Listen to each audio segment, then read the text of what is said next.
Nós estamos na sociedade onde está sendo inserido a meritocracia. Isso é muito legal, a pessoa receber o benefício pelo mérito dos seus conhecimentos e do seu empenho no seu trabalho. Mas foi mostrado nessa peça de teatro, que eu acho que vem bem a calhar para a mensagem dessa noite, que ninguém chega no céu pelo mérito, não é verdade? A missionária que pregou na África, nenhum dos que estão aqui eu estou vendo que tenha ido na África pregar, que eu saiba. E ela foi na África e o peso dela foi insuficiente. Até evangelista, ainda bem que não chamaram o pastor. Porque então ninguém tem direito de entrar no céu. Estamos fechados assim? Fala para o seu irmão, você não dá conta. Eu lembro quando as pessoas novas convertidas evangelizando, um irmão chegou para mim e falou assim: ô irmão Johnson, quando tiver acontecendo arrebatamento, eu garro no teu pé, porque eu sei que eu não vou, mas sei que você vai. Não tem jeito. A gente não vai na carona do pai que ora, da mãe que ora, a gente não vai na carona do pastor, da intercessora, a gente vai na carona do membro da equipe de louvor. Lá, meu irmão, você tem que ter passagem paga. Fala para você, irmão, a passagem tem que estar paga. Quem dá conta de pagar a passagem para o céu? Ninguém. Mas ela está paga. Quem pagou? Então, quando a gente fala de graça, logo se pensa aquilo que não custa nada. Não é verdade? Graça é algo que é de graça. A maravilhosa graça de Deus, ela não custou nada para mim. Custou? Custou para você? Mas alguém pagou. Esses dias eu ganhei um ingresso para poder ver a corrida. Eu recebi o ingresso de graça. Foi maravilhosa. Alguém pagou pelo ingresso. Mas eu não paguei nada. Para o céu também é assim. E nós vamos para o céu porque a passagem está paga. Simples assim. Agora, como entrar nessa graça? Como entrar nessa graça e viver esse benefício do bilhete da passagem celeste? Então, a Bíblia nos ajuda. Está no texto Romanos, capítulo 4, versículos 4 e 5. Quando eu conheci sobre a graça de Deus, eu vivenciei ela, foi tão maravilhoso isso para mim, porque eu cheguei como o Filipinho que chegou aqui, carregado, não, foi Mateus, chegou pesado, diante de Deus. Mas eu cheguei pesado, ele fazia a interpretação, eu cheguei pesado. Porque eu olhava para o meu futuro e só via o seguinte, condenação. É como se tivesse um cartaz na minha testa e dito assim, condenado. Para onde eu ia, eu sentia condenação, um peso. Então, às vezes, tinha até medo de escuro, porque eu falava, tem um capeta ali. Porque eu me sentia pecador e sujo. E não tem esse, que nesse mundo, na natureza humana, não cometa pecados. Sim ou não? Todo mundo peca? E porque peca, foi destituído da glória de Deus. E eu conversando com Deus no meu apartamento, na madrugada de um sábado para o domingo, lendo a Bíblia, eu me arrependi. E vi ali textos maravilhosos. Entre eles, dos textos, eu lembro de um. Deus amou o mundo de tal maneira que deu o seu Filho unigênito para que todo aquele que nele crê não pereça, mas... Então basta? Fala ao seu irmão, creia. Porque tem gente que vai até na igreja, mas não crê em Deus. Tem gente que fala assim, Deus não dá conta de me salvar, é impossível. E ele passa dias após dias com o mesmo estigma, com a mesma marca de derrotado, de condenado, porque ele não viveu a graça. E para viver a graça tem que ter... Alguém arrisca? Mais alto? Fé. Romanos capítulo 4, versículo 4 e 5. Ora, aquele que faz qualquer obra, não é imputado o galardão segundo a graça, mas segundo a dívida. Mas aquele que não pratica, porém crê naquele que justifica o ímpio, a sua fé lhe é imputada como justiça. Simples. Traduzindo, por mais que você trabalhe para ser salvo, é insuficiente. É a mensagem hoje, que coisa tremenda. Como essa, eu não sabia o teatro de hoje não, mas sabia a palavra. Ainda tinha comentado com a Neide, vou falar sobre graça hoje.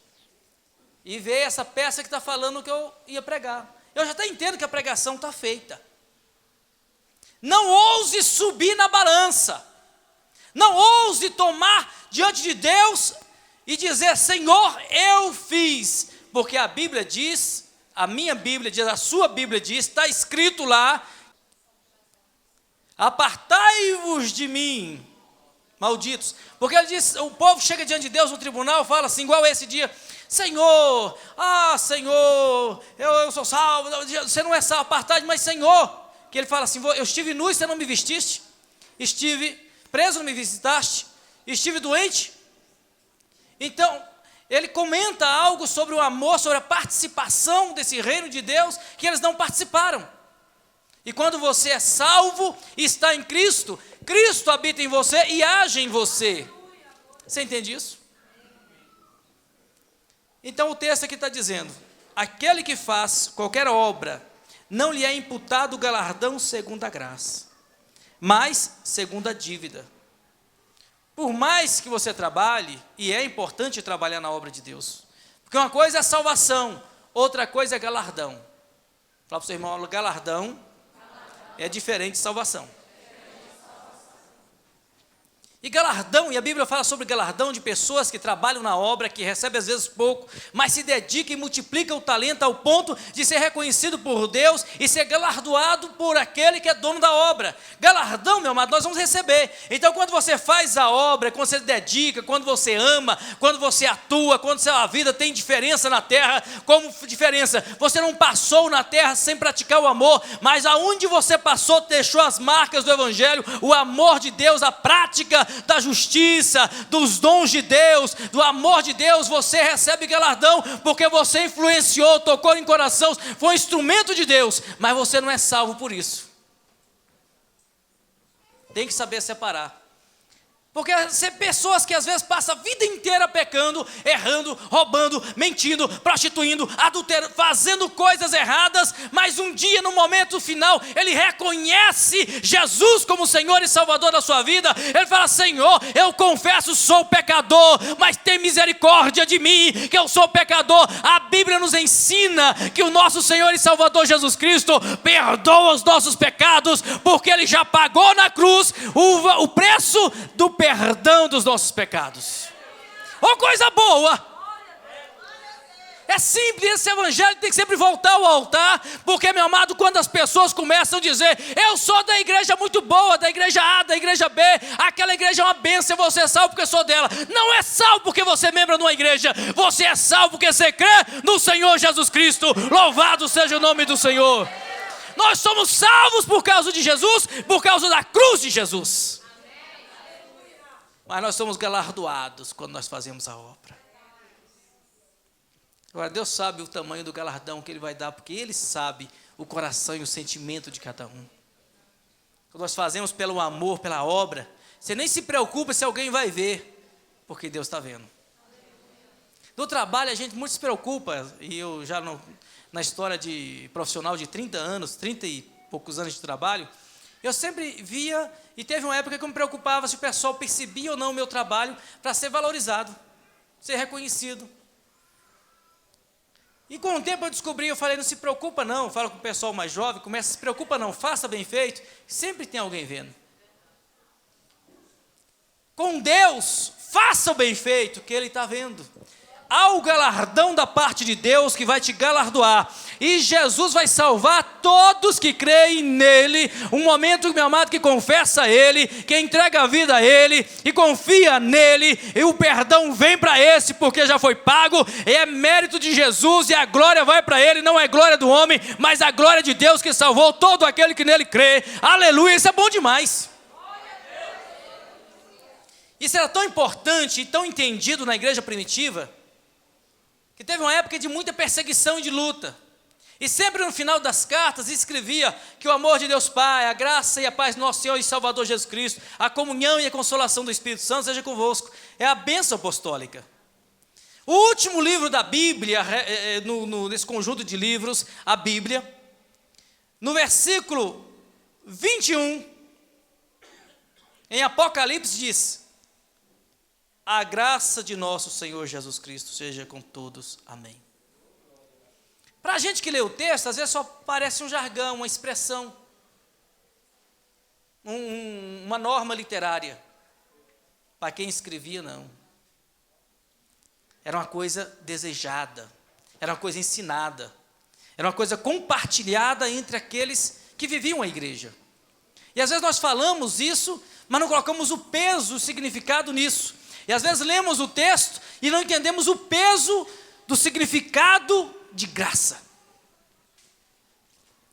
Mas quando você olha para esse texto junto com a pena do autor, você vê o autor escrevendo esse texto, talvez com marcas de chibata, talvez com marcas de sofrimento, de algemas, e com uma história de lutas, de provas, em que ele foi muitas vezes exposto à morte, mas sempre com a esperança, e dizendo àquelas pessoas que recebiam a carta, que iam ver um texto que falava sobre a revelação do fim, que a graça esteja, que nunca perca, meu amado, aquilo que é principal para a entrada no reino da salvação, que a graça de Deus é alguém que pagou para você, e você reconhece que está recebendo de graça.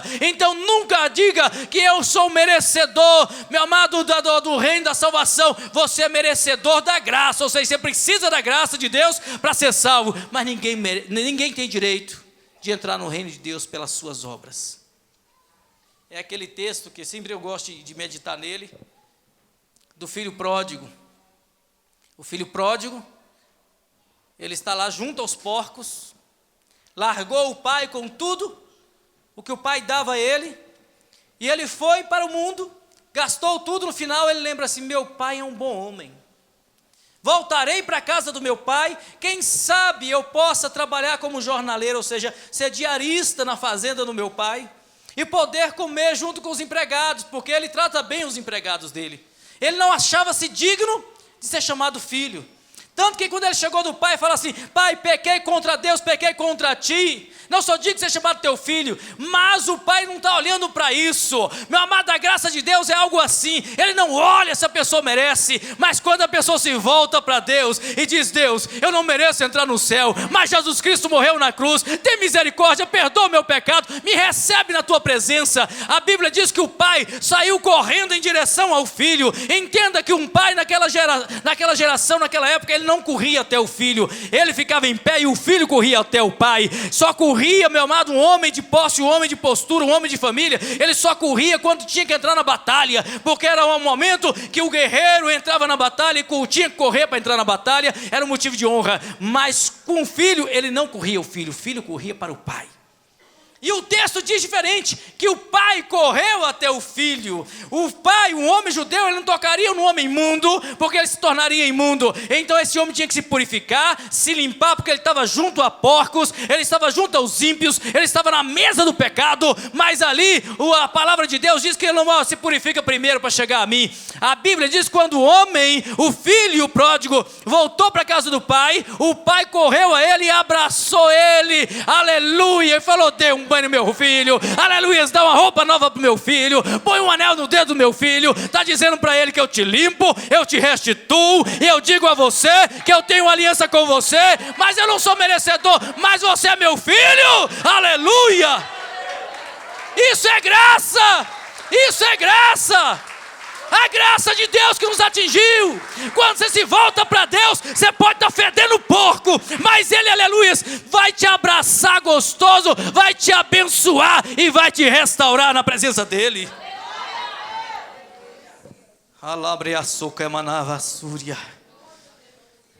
Eu não consigo me afastar da obra de Deus, não porque eu queira ter mérito, é porque a liberdade, o amor de Deus que Ele me alcançou, me constrange, Ele me move, e eu quero estar sempre envolvido, dedicado de alguma forma, ligado ao reino de Deus, porque, meu amado, a gente não pode fazer por obrigação, mas o amor de Jesus no nosso coração nos faz vivenciar a graça, e a graça nos faz compartilhar ela com alguém.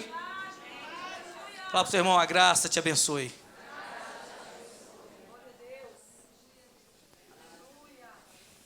A graça. A graça. Eu estou lembrando o tempo todo de um homem aqui e eu quero falar da história dele. Eu não vou citar o nome, eu vou trocar os nomes. Vou dizer que o nome dele é Carlos. Tem gente aqui que conhece ele. Não é da igreja. Ele tem uma esposa, e há muitos anos atrás, há uns 12 anos atrás, eu acompanhei a história dele de perto. Ele tinha uma esposa que eu quero chamar de Joana, Carlos e Joana.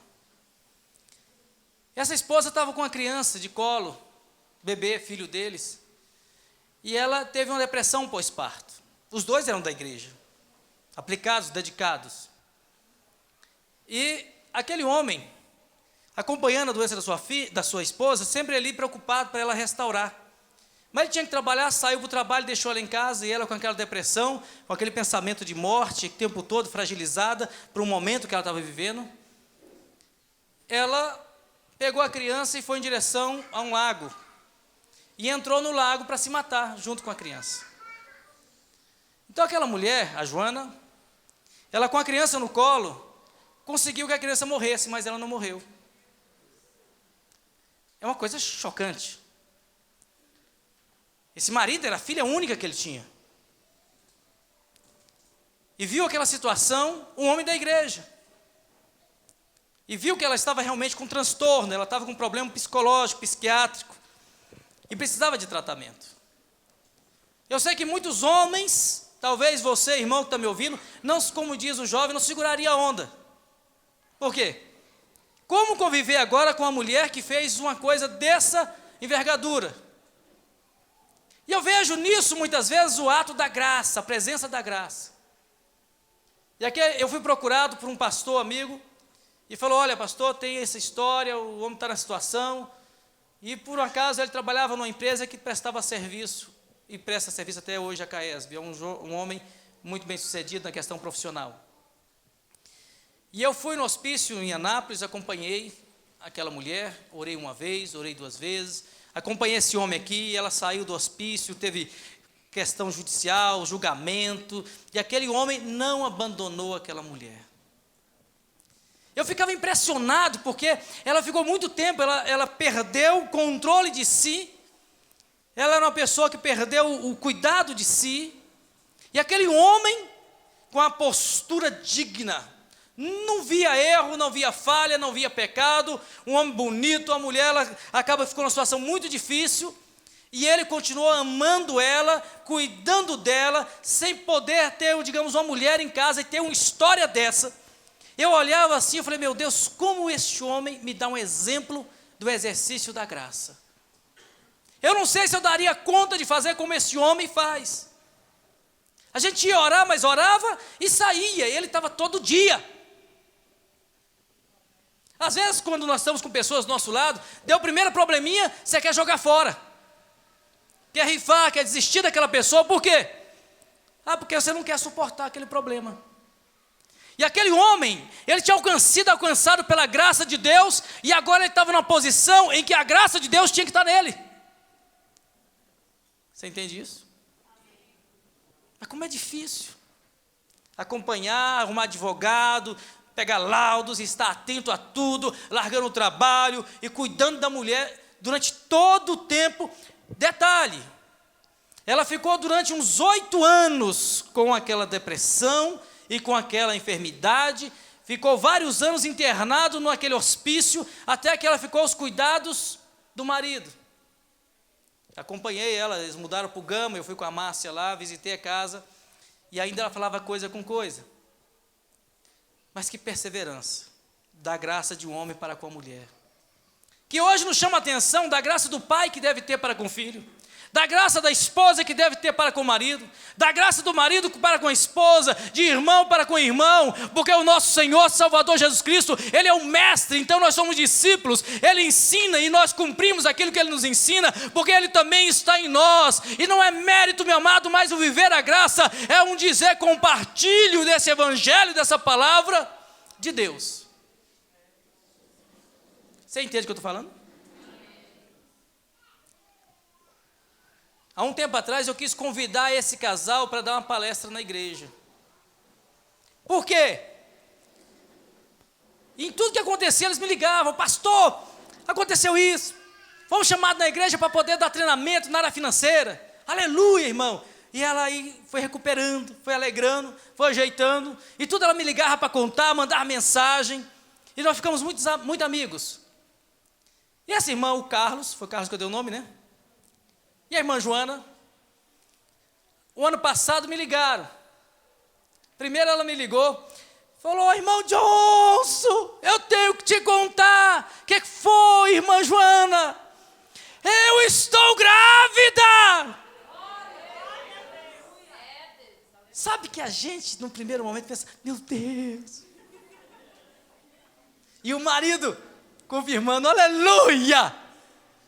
Meu Deus, ele esperou tantos anos, ele cuidou tanto tempo, tão dedicado com a graça de Deus, naquele homem fluindo, eu vi Jesus nele.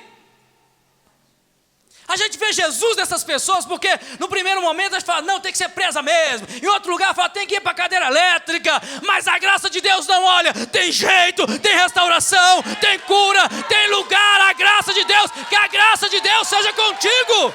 Aleluia. Olha a graça.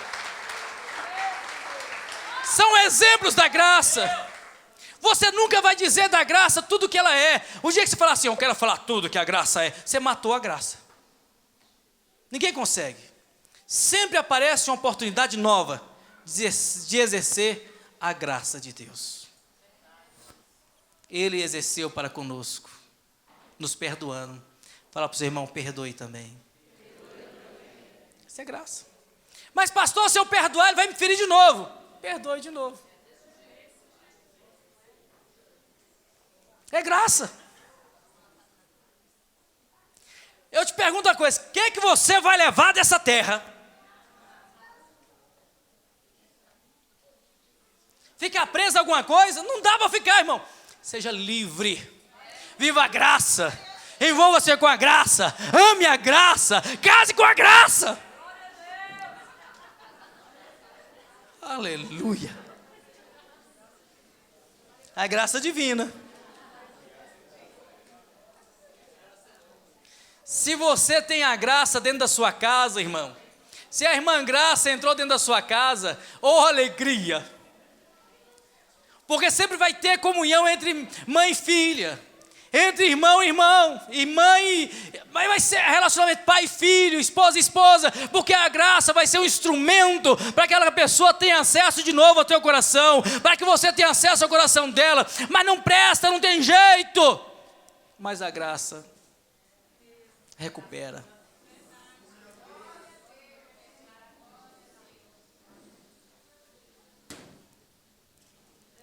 A gente pensa: puxa vida.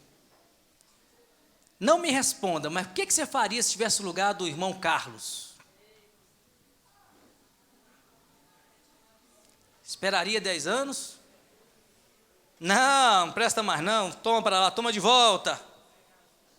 Casa com outra. O exemplo do irmão Carlos para mim é uma coisa muito difícil de viver. E eu reconheço. Mas ele é um exemplo da graça de Deus que eu devo seguir no exercício. Detalhe, mas está lembrando aqui, sempre a aliança dela estava no dedo dele, porque ela não podia usar a aliança onde ela estava. Vários anos a aliança dele e a dela, junto com ele. E a gente chegava assim: ô irmão Carlos, querendo consolar ele, e ele com aquela palavra firme, aquela segurança, cuidando, se alegrando. Incrível, irmão. É Deus conosco. Deus é como o irmão Carlos no sentido da figura, só que muito maior. É claro, é Deus. Mas Ele vê você fazendo coisas erradas pela loucura sua, pelos latinos da sua mente humana, pela influência, pelos desejos, pela cobiça, pela concupiscência carnal, nós sempre levando a sujeira e o Senhor olhando para nós com graça.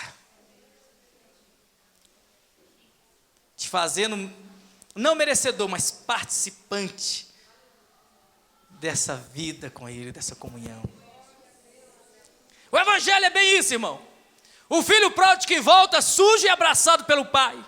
Aqueles exemplos de graça, mas muito mais, aquela humanidade pecadora, derrotada, aquela humanidade separada de Deus, cheia de arrogância, de soberba, de guerras, de mentiras, de ciúmes, de prostituições, essa humanidade que merecia a morte, essa humanidade que a terra poderia ser destruída, meu amado, é essa humanidade que Deus olhou de tal maneira que amou e deu o seu Filho, para que todo aquele que nele crê, não pereça, mas tenha vida eterna. Crê no Senhor Jesus Cristo, será salvo tu e tua casa. Crê no Senhor Jesus Cristo, você é salvo, o teu nome está escrito no livro da vida. Crê no Senhor Jesus Cristo.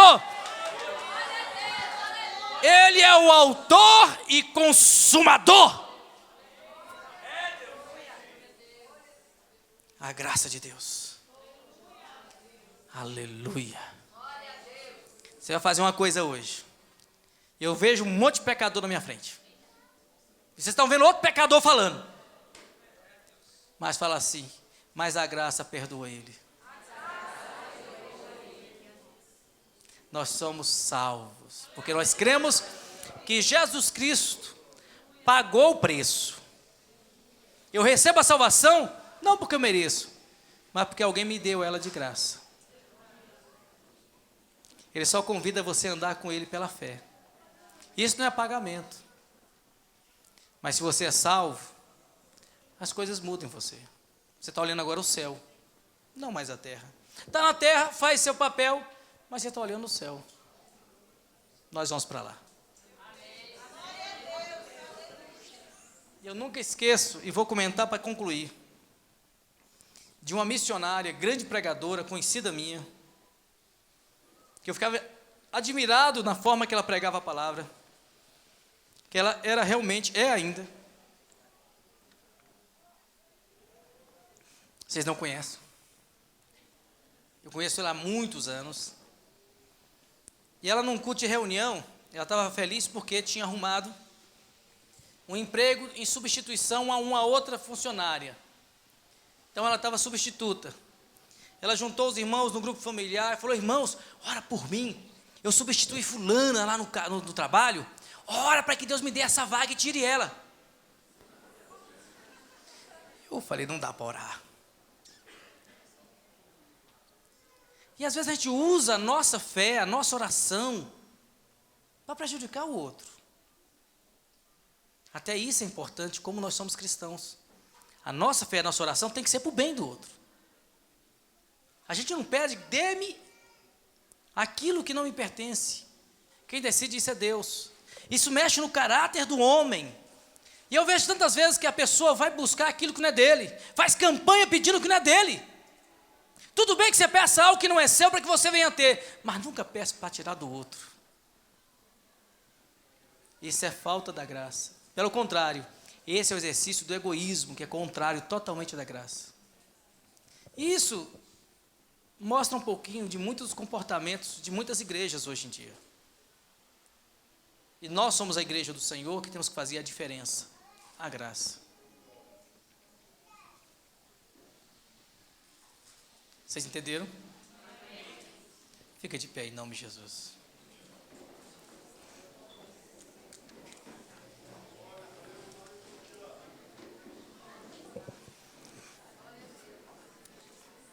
Eu quero sair daqui hoje na certeza que não vou subir na balança. Quem quer subir na balança? Pede para Jesus subir no seu lugar. O peso dele é mais que suficiente para a sua salvação. Mas ande com ele. Porque na hora que você for subir na balança, fala: não, esse é meu lugar. Aí ele fala, aí todo mundo respeita. Porque Jesus pagou. Ele Ele pagou, e não foi com sangue de animal. A Bíblia diz: sem derramamento de sangue não há salvação. Ele derramou o sangue dele. E não é o sangue de um pecador, o sangue do justo, santo, Filho de Deus, o Cordeiro de Deus que tira o pecado do mundo. Saia hoje nessa certeza: eu não mereço, mas eu preciso. E pela fé eu tomo posse. Feche teus olhos, levante a tua mão e responda comigo assim: fala: Senhor Deus, eu creio na mensagem do Evangelho, que eu sou perdoado por Ti, pelo poder do sangue de Jesus. Eu rejeito toda acusação que o diabo me faz, porque o sangue de Jesus já pagou a minha dívida, e eu tomo posse disso. Que a Tua graça me alcance e eu seja instrumento para a Tua graça na vida das outras pessoas. Amém. Você entendeu?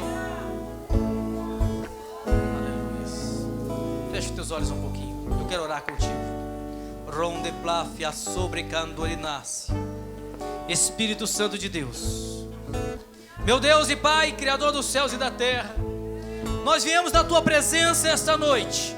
Chegamos diante da Tua presença com ousadia, sem merecer, mas é em nome de Jesus. E eu peço com a Tua igreja: perdoa os pecados, perdoa os nossos pecados, tantos pecados cometidos por conta do egoísmo, por conta das palavras impensadas, das iras, das feitiçarias, das bruxarias, das prostituições. Perdoa a Tua igreja, meu Deus. Abençoa o Teu povo. Que a Tua graça, como foi na igreja antiga, na igreja primitiva, foi com a Tua igreja na história, é com a Tua igreja hoje. Que a Tua graça esteja conosco, que a Tua graça nos abençoe, que a Tua graça nos envolva, que a Tua graça nos leve à Tua presença. Oh, meu Deus, nos abençoa.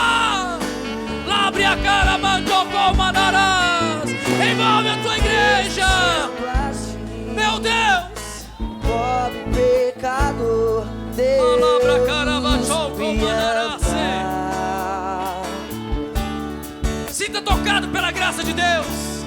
Mesmo sendo falho, entra na graça de Deus. Mesmo sem merecer, Deus me ama.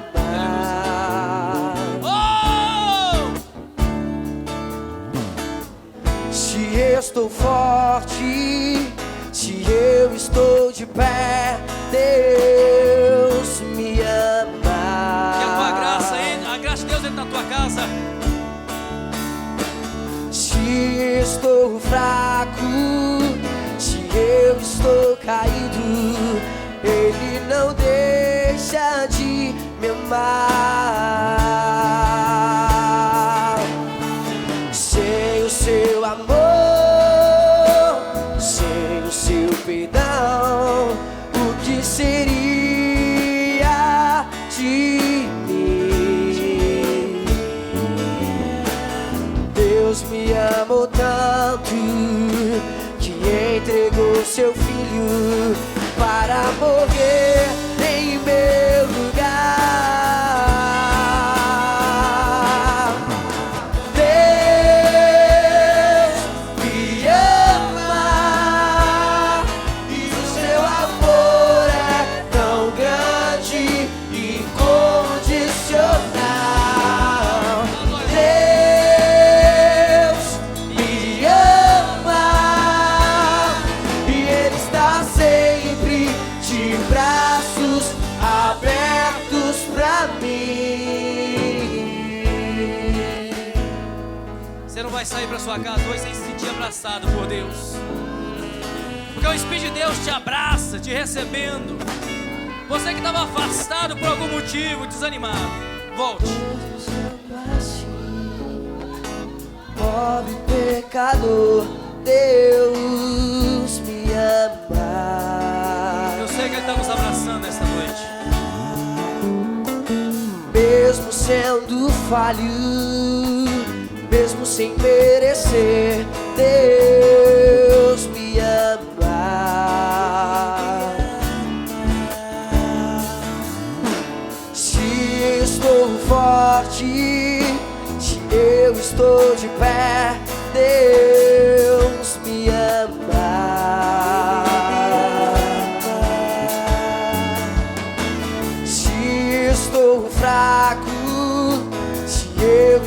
caído, Ele não deixa de me amar, não. Sem o teu amor, sem o seu perdão, o que seria de mim? Deus me amou tanto que entregou seu filho para morrer em meu lugar. Oh,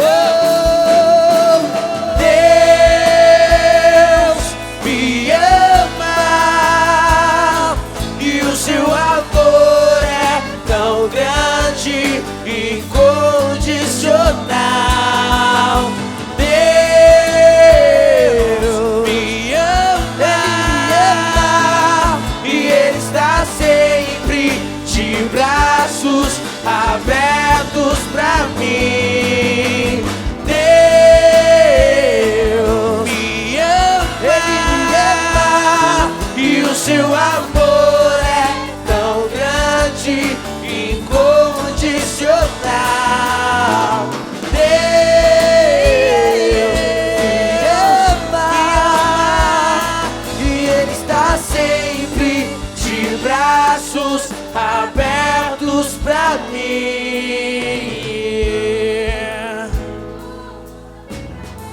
Eu queria saber se nessa noite tem alguém em nosso meio que não é evangélico ainda. Tem alguém em nosso meio não evangélico? Levante a sua mão comigo. Tem uma irmã aqui. Tem alguém em nosso meio que se afastou da igreja por algum motivo? Levante a mão. Eu te pergunto, você quer voltar hoje? Você quer voltar? Venha pra cá, deixa eu orar por você. Posso orar por você? Vou orar.